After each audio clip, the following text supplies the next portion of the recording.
রাশিয়ার হামলা ঠেকানোর মতো ক্ষেপণাস্ত্র ফুরিয়ে গেছে বলে এবার মন্তব্য করলেন ইউক্রেনের প্রেসিডেন্ট ভলোদিমির জেলেনস্কি।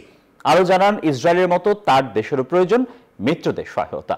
এদিকে নিজেদের আবারও নতুন করে প্রস্তুতি নিতে অলিম্পিকের সময় যুদ্ধবিরতিকে কিয়েভ ব্যবহার করতে পারে বলে দাবি করছে ক্রেমলিন। চলমান সংঘাতকে নিয়ন্ত্রণের বাইরে যেতে না দেওয়ার জন্য 4টি নীতির প্রস্তাব দিয়েছে চীন। গেল ফেব্রুয়ারিতে ইউক্রেনের দোনেৎস্ক প্রদেশের আভদিভকা শহরের পতনের পর অল্প সময়ের ব্যবধানে বড় রকমের প্রতিরোধ ছাড়াই বেশ কিছু গ্রাম দখল করে নিয়েছে রুশ সেনারা।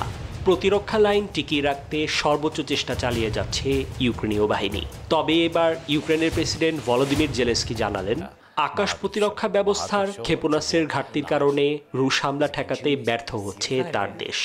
চাইলেন মিত্রদের সহায়তাও। বিশ্ব দেখেছে যে ইরানের হামলা মোকাবেলায় একা ছিল না ইসরায়েল। আকাশপথে সব হামলা প্রতিহত করেছে তার মিত্ররাও। বিকাশে কম খরচে ক্যাশ আউটের লিমিট বেড়ে 50,000, প্রিয় এজেন্টও 2টা। এরই মধ্যে ক্রেমলিন দাবি করেছে, পুনঃসংগঠন এবং পুনরায় অস্ত্রশস্ত্রে সজ্জিত হতে অলিম্পিকের সময় যুদ্ধবিরতিকে ব্যবহার করতে পারে কিয়েভ।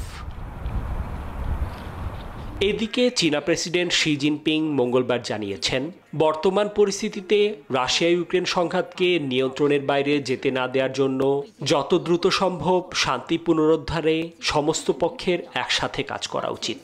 এ লক্ষ্যে 4টি নীতির প্রস্তাব রেখেছেন তিনি। নিবিন আমিন, নিউজ 24।